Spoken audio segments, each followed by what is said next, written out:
Hi dears, welcome to Malayali's Talks.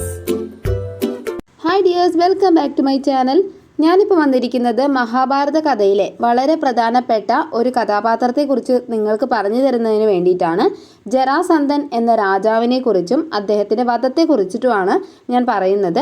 അപ്പോൾ ഇങ്ങനെയൊരു class ഞാൻ എടുക്കാനുള്ള പ്രധാന കാരണം എനിക്ക് വന്നൊരു റിക്വസ്റ്റാണ്.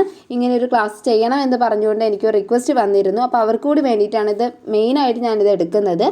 മഹാഭാരത കഥകൾ കേൾക്കാൻ ഇഷ്ടമുള്ളവർക്കും ഈ ഒരു വീഡിയോ കാണാവുന്നതാണ്. അപ്പോൾ നമുക്ക് ജരാസന്ധൻ എന്ന രാജാവിനെ കുറിച്ച് മനസ്സിലാക്കാം. ഇന്നത്തെ ക്ലാസ്സിൽ ഞാൻ എടുക്കാൻ പോകുന്നത് ജരാസന്ധൻ എന്ന രാജാവിനെ കുറിച്ചാണ്. അപ്പോൾ അദ്ദേഹത്തിൻ്റെ വളരെ പ്രശസ്തമാണ് അദ്ദേഹത്തിൻ്റെ വധം.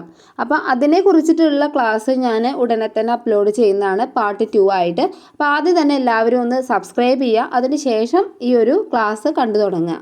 അപ്പം നമ്മൾ സ്റ്റാർട്ട് ചെയ്യാൻ പോവുകയാണ്. മഗധ രാജ്യത്തെ രാജാവാണ് ബൃഹദ്രഥ രാജാവ്. രാജാവിന് 2 ഭാര്യമാരാണ്. ഈ 2 ഭാര്യമാരെയും ജീവന് തുല്യം സ്നേഹിച്ചാണ് അദ്ദേഹം കൊണ്ട് നടക്കുന്നത്. പക്ഷെ അദ്ദേഹത്തിന് ഒരുപാട് കാലം കഴിഞ്ഞിട്ടും മക്കളുണ്ടായില്ല. ഈ 2 ഭാര്യമാരിലും മക്കളുണ്ടായില്ല. അങ്ങനെ വിഷമിക്കുന്ന സമയത്താണ് ഒരു മുനിയെ അദ്ദേഹം കണ്ടത്, ചണ്ഡകൗശികൻ എന്ന മുനി. മുനിയോട് തൻ്റെ വിഷമത്തെക്കുറിച്ചെല്ലാം അദ്ദേഹം പറഞ്ഞു കൊടുത്തു. ആ സമയത്ത് മുനി എന്ത് ചെയ്തു? ഒരു മാമ്പഴം രാജാവിന് കൊടുക്കുകയാണ്. അങ്ങനെ രാജാവ് ആ മാമ്പഴം ഈ 2 ഭാര്യമാർക്കുമായിട്ട് തുല്യമായി വീതിച്ചു നൽകി. ആ മാമ്പഴം കഴിച്ചതും 2 പേരും ഗർഭം ധരിച്ചു. ഒരേ സമയം പ്രസവിക്കുകയും ചെയ്തു. പക്ഷേ 2 പേരും പ്രസവിച്ചത് പകുതി ശരീരം മാത്രമുള്ള ഒരു ചത്ത കുഞ്ഞിനെ ആയിരുന്നു.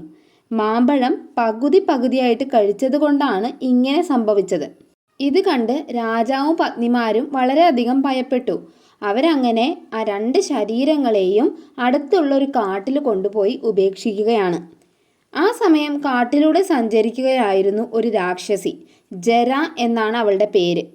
അങ്ങനെ രാക്ഷസി കാട്ടിൽ വെച്ച് ഈ പകുതി ശരീരഭാഗങ്ങളെ കാണുകയാണ്. ഇത് കണ്ട് കൗതുകം തോന്നിയ രാക്ഷസി ഈ പകുതി ശരീരഭാഗങ്ങളെ ഒരുമിച്ച് ചേർത്തു, യോജിപ്പിച്ചു.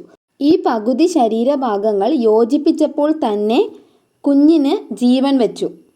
വളരെ ഉച്ചത്തിൽ കുഞ്ഞ് കരയാൻ തുടങ്ങി. കുട്ടിയുടെ കരച്ചിൽ മാറ്റാൻ രാക്ഷസി ഒരുപാട് ശ്രമിച്ചു, പക്ഷെ ഒന്നും സാധിച്ചില്ല.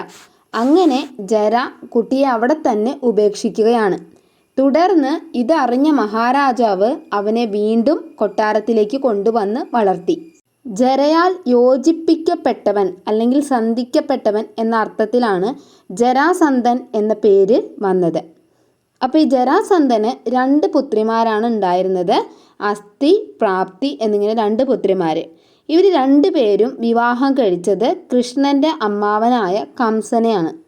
ഈ കംസനെ കൃഷ്ണൻ വധിച്ചു. ആ സമയം തൻ്റെ മക്കളെന്തായി? വിധവയായി.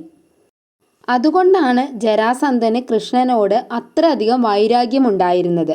തരം കിട്ടുമ്പോഴൊക്കെ കൃഷ്ണനെ നമ്മുടെ ജരാസന്ധൻ ആക്രമിക്കും. മധുരയിൽ 17 തവണ തന്നെ ജരാസന്ധൻ യുദ്ധത്തിന് ചെന്നു എന്നാണ് പറയുന്നത്. അങ്ങനെ ചെന്ന സമയത്തൊക്കെ മധുര സൈന്യത്തോട് ഏറ്റുമുട്ടാൻ പറ്റാതെ ജരാസന്ധൻ തോറ്റു പോരേണ്ടി വന്നു. അങ്ങനെ ജരാസന്ധനെ കൊല്ലാതെ വിട്ടു എന്ന് തന്നെ പറയാം.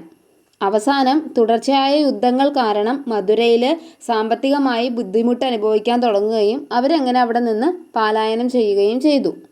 ഓക്കെ, ഇത്രയാണ് ജരാസന്ധൻ എന്ന രാജാവിനെ കുറിച്ചുള്ള ആമുഖത്തിൽ ഞാൻ എടുത്തിരിക്കുന്നത്.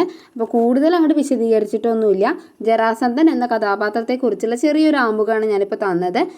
ഇനി ഞാൻ പറയാൻ പോകുന്നത് ജരാസന്ധ വധത്തെക്കുറിച്ചാണ്.